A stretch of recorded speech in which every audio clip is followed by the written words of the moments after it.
शिक्षा विभाग में देखो कान अधिकारी क्या करते हैं। शिक्षा विभाग बीएसए ऑफिस में या जो एबीएसए है वो कहीं न कहीं किस प्रकार गरीबों के साथ अन्याय कर रहे हैं। गरीबों की एबीएसए कार्यालय में जो गाड़ियां लगी थी उन गरीबों की गाड़ियों को हटवा दिया और एबीएसए ने स्वतः गाड़ियां अपनी खरीद के और शिक्षा विभाग में लगा दी। एबीएसए को करीबन 1 लाख रुपया 2 लाख रुपया के करीबन सैलरी मिलती होगी, लेकिन ऐसे अधिकारी ने गरीबों की जो गाड़ियां थी उनको हटा के बाहर कर दिया, क्योंकि इन्हें इतना पैसे का भूत इनके सर पर सवार हो गया है कि ये देश को गरीबों से खत्म, गरीबी देश से खत्म करना चाहते हैं, गरीब को खत्म करना चाहते हैं। क्या कहोगे सर, कौन कौन अधिकारी हैं जिन्होंने गाड़ियां गरीबों की हटाई, जो लगी थी उस कार्य पे उस जगह पे अपनी गाड़ियां लगा दी अधिकारियों के? ऐसे लोग हैं। अनुपम मिश्रा बसरेर में है, उदयराज मुख्यालय इटावा में है, सर्वेश कठेरिया ब्लॉक ताखा में है। अनुपम मिश्रा बसेर, यहाँ किसी गरीब की गाड़ी लगी थी बीएसए एबीएसए के यहाँ हटा के स्वतः गाड़ी खरीद के लगवा दी है उदयराज मुख्यालय पर। अच्छा, अनुपम मिश्रा को वेतन नहीं सरकार देती है? हो सकता है उनका इसी से गुजारा होता, नहीं देती होगी। बीएसए एबीएसए तो लाखों रुपए इन्हें महीना मिलता है इन्हें, और उनकी इसी से पूर्ति हो रही होगी। और कौन है?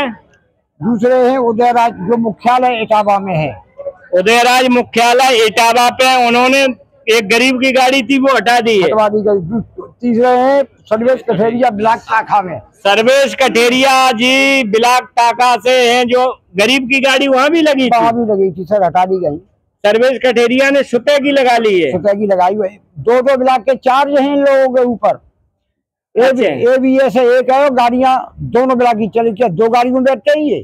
2 गाड़ियां लगाए हैं? गाड़ी तो लगी हुई, 2 ब्लॉक का चार्ज है, गाड़ियां 2 होनी चाहिए उनके पास। अच्छा, हाँ, तो भ्रष्टाचार है। अरे इससे ज्यादा भ्रष्टाचार हो भी क्या सकता है सर। बीएसए इटावा को ध्यान देना होगा, जिलाधिकारी इटावा के ये अधिकारी किस हिसाब से सरकारी धन को लूट रहे हैं। ये शिक्षा विभाग बीएसए इटावा की बात है, और मैं कहूंगा माननीय मुख्यमंत्री उत्तर प्रदेश सरकार से क्या कहोगे ऐसे अधिकारियों के लिए? अधिकारियों को तो निलंबित ही करना चाहिए। निलंबित नहीं होना चाहिए, ऐसे अधिकारियों को टर्मिनेट, बर्खास्त करो। करना चाहिए। मैंने कई बार राज्य सरकार से अपील की और देश की जनता से भी अपील करता हूं कि कब तक ऐसे अधिकारियों कर्मचारियों को तुम झेलोगे। विधानसभा में एक ऑर्डिनेंस पास करो, जो भ्रष्ट अधिकारियों ने निकाल के बाहर कर दो।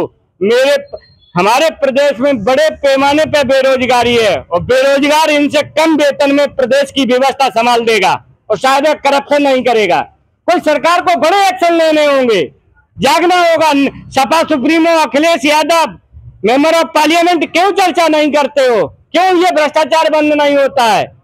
सदन में माननीय प्रधानमंत्री जी एक ऑर्डिनेंस विधानसभा लोकसभा में पारित करो, ऐसे भ्रष्ट अधिकारियों को निकाल के बाहर कर दो। और मुझे विश्वास है हमारे देश की 25 करोड़ जो आबादी बेरोजगार है, उनसे कम वेतन में पूरे देश की व्यवस्था संभाल देगी और शायद भ्रष्टाचार भी नहीं करेगी। केवल हमारे देश में देश की डिफेंस जो आर्मी है वो ईमानदारी से काम करती है। आर्मी को अगर छोड़ दें तो शायद है कोई विभाग नहीं बचेगा। क्या कहोगे, क्या कहना चाहते हो बारे में? क्या कहोगे? ये गाड़ियां, फसल चली गई, फसल आपकी चली गई? हाँ, फसल जलमग्न हो गई और हमारे आसपास गांव में भी सारी जमीन जलमग्न हो गई है पानी से। सब चली गई फसल? हाँ, सब। क्या कहोगे माननीय मुख्यमंत्री जी से? माननीय मुख्यमंत्री जी कहूँगा कि हमारी सारी जमीन जलमग्न हो गई और हमको कुछ मदद मुआवजा दिया जाए।